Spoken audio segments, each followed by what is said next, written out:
Ayan na, magandang buhay. Ayan, check tayo sa ating mga tanim. Grabe na po ang init. Tingnan nyo naman, nakaano na ako. At ayan, sinakongkong, ganyan na rin po ang mga outfit nila. Magpapatubig tayo. Ayan, nasa kabilang vlog yan.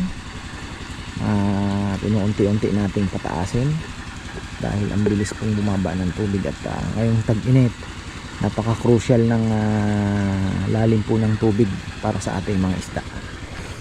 Ayan, sobrang init na. Talagang mapapawaw ka. Ayan, kakatakot. Ayan, dalawa tayong lechon ngayon. Tag-isa si Romel at si Mario. Deliver. Talagang init. Dami nating pagkain sa ating mga alaga. Bala kong mag-harvest ng ating vermicast. Pa-harvest tayo. Go. Talaga naman, may langgam na naman. Ito, tingnan nyo. Ang hirap ng langgam talaga. Kailangan lang natin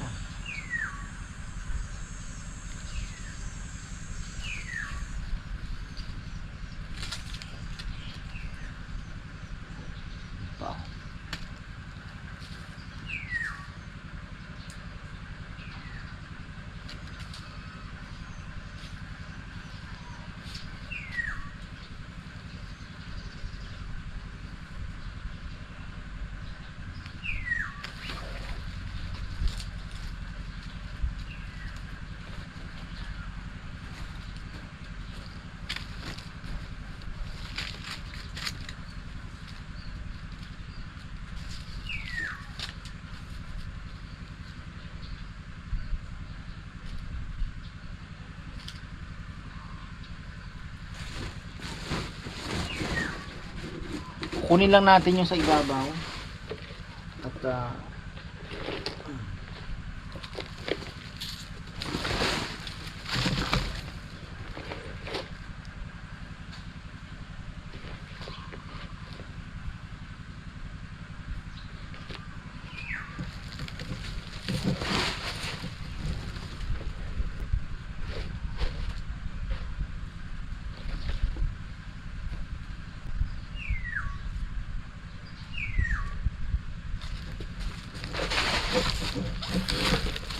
actually dami. Nakagain lang talaga. Uy, nandito pa kayo. Lagyan ko kayo ng pagkain. Masarap na pagkain.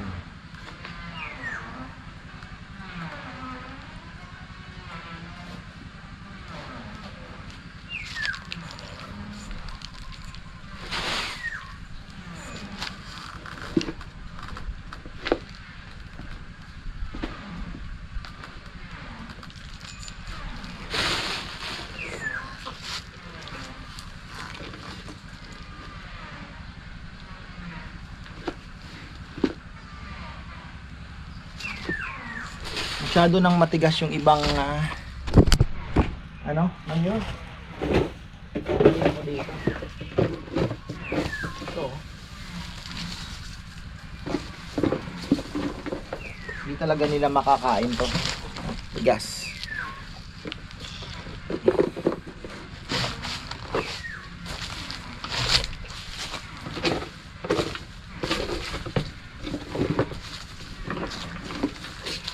Bababad natin to.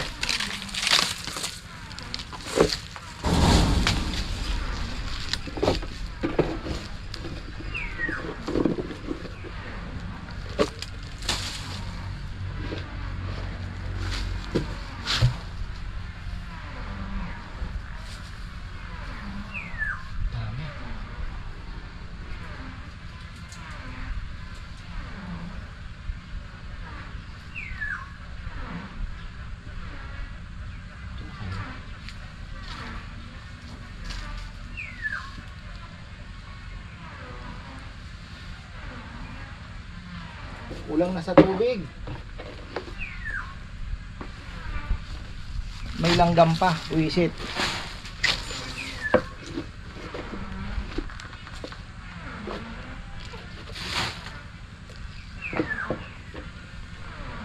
Daming langgam.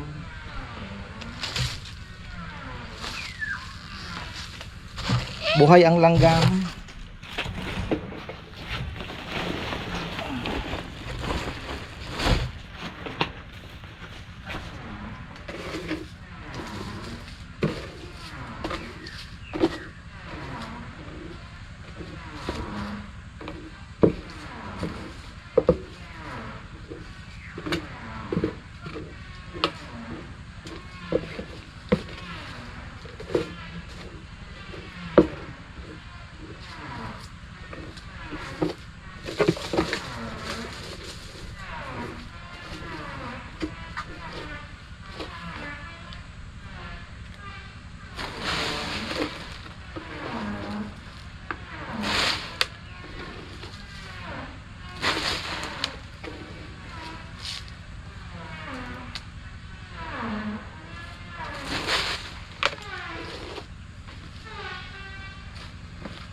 Nahirapan na yung mga bulate. Medyo ano na yung tubig.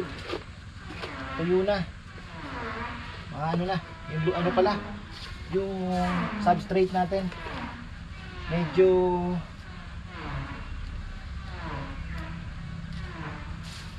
langgam ah. Langgam.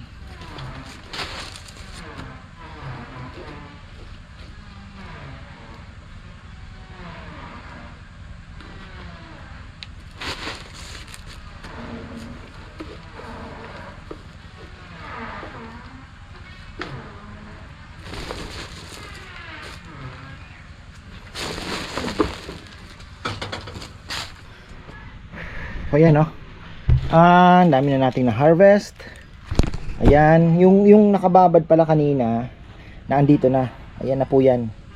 Tapos naglagay ako dito ng medyo, nagpili tayo ng medyo basa. Nilagay ko na diyan. Tapos ayun na naman, may bago tayo. Tapos ayun pa. Harvest din po 'yon. Tapos kukuha pa tayo dito. Ayan. Ito kukuhanan natin. Papalitan na din natin ng mga yung medyo basa-basa pa. Ilalagay natin diyan. Tapos ito din. Ayan. So makaapat na ano tayo na sako. Tapos pakita ko lang po sa inyo kung gaano katigas ang Madre de Cacao. Ito hindi ko po pwedeng makalimutan na ito pong ayan. Yan, itong punong ito is Madre de Cacao po ito. Grabe ang tigas ng Madre de Cacao. Ano? Mabubunot ba? Hindi. Grabe, halimaw ang Madre de Cacao. Ayan o. Napakatigas po. Can you imagine the magkuno? 4 na araw daw pinuputol ang magkuno. Ganun katagal. Ito, Madre de Cacao pa lang po yan ha. Pero napakatigas na. Hindi kaya ng anay.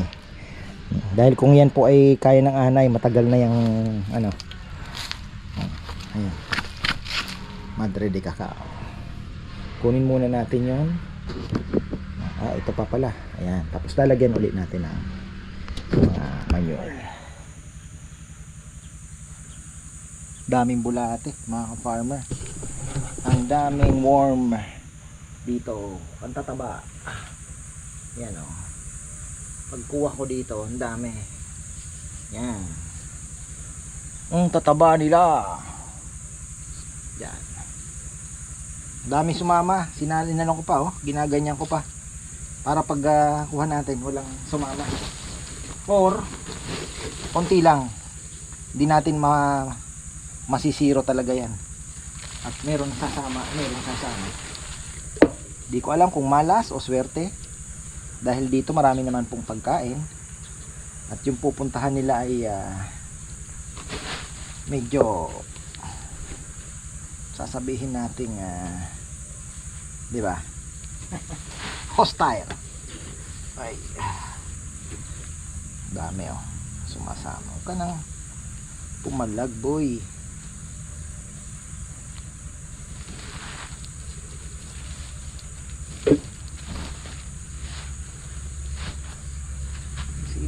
dito eh, baka may sumama pa eh. Ayaw din natin syempre may masasama dahil diba?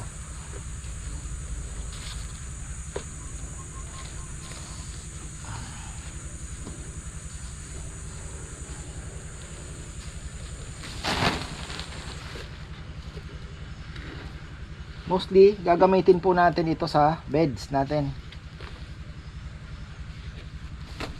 Dadagdag natin sa beds para yung mga ano naman natin fruit bearing pagkasyahin na muna nila yung Carabao manure. Huwag na muna silang mangarap ng vermicast.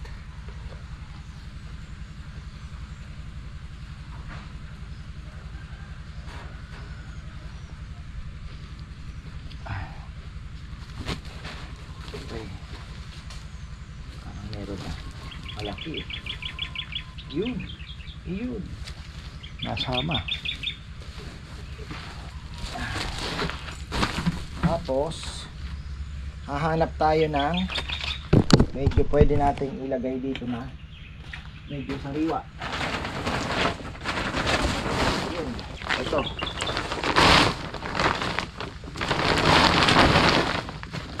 sana walang lagyan.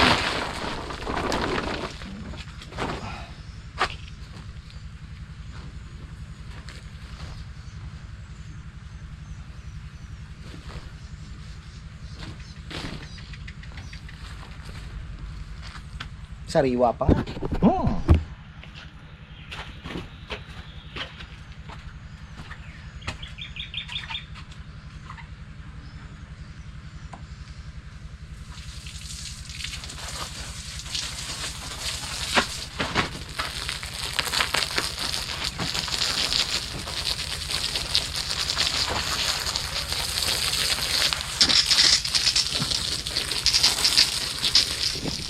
Yan.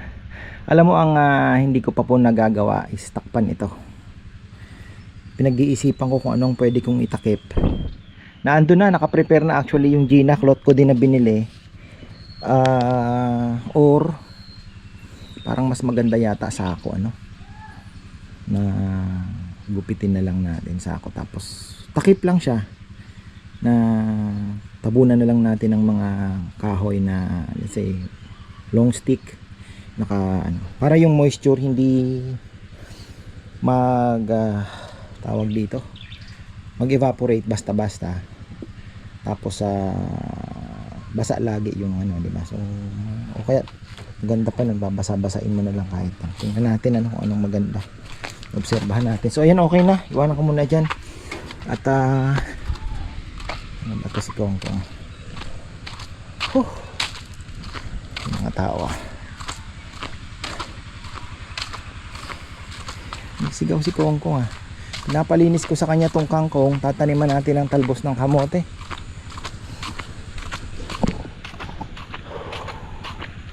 Kulong-kulong Ito yung kangkong na bulok, itapon dyan. Tapos ito yung kamoteng green.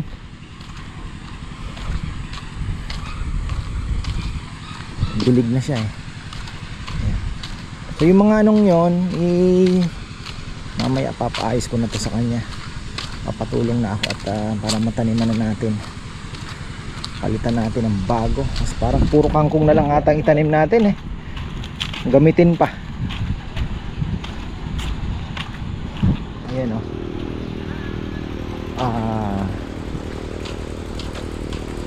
ito sana kailangan mabungkal din.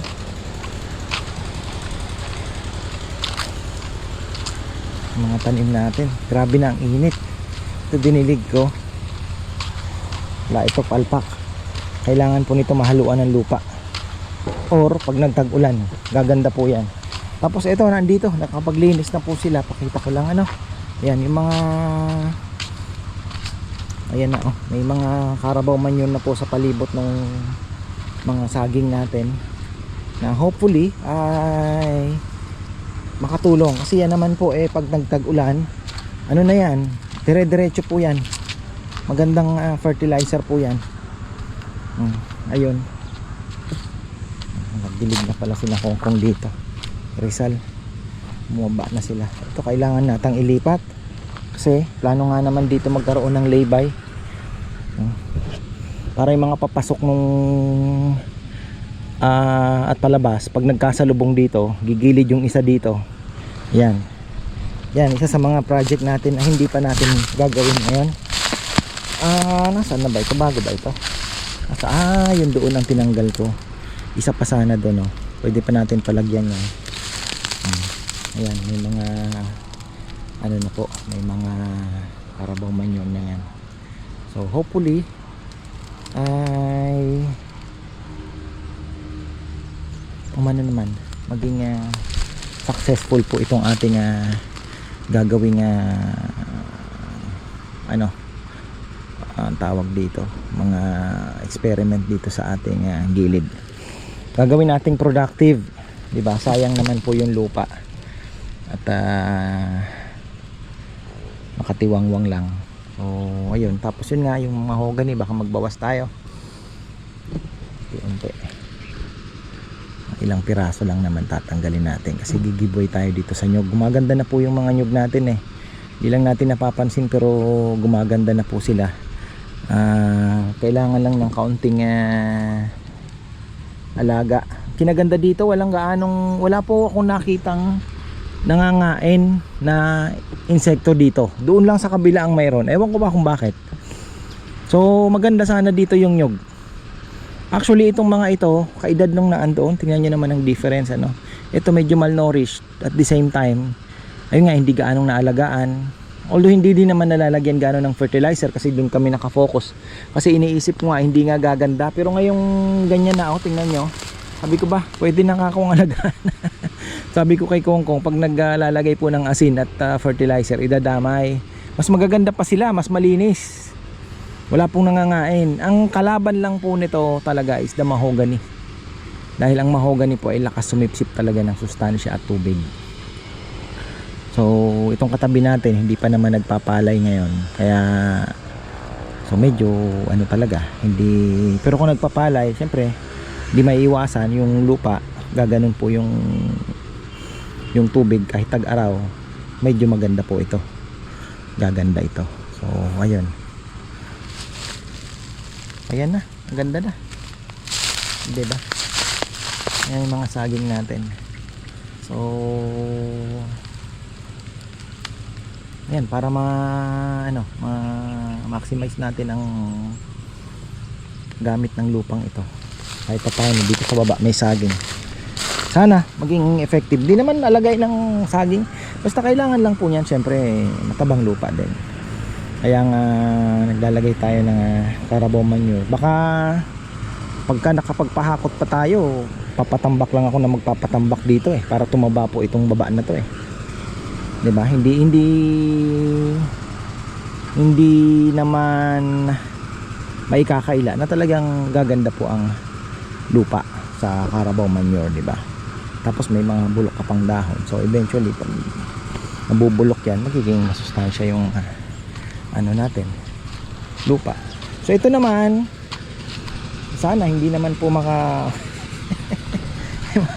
disgrasya. medyo makapal pa naman yung iba ito kailangan ko, sabi ko nga medyo naman natin ng konti, medyo wag naman masyadong baka yan, ganyan para hindi naman gaanong mainit. Actually hindi naman po ganun talaga mainit yan. So ganyan lang. Hindi kasi ako naglagay alam niyo naman, iba po yung nasa isip ko sa nasa isip nila.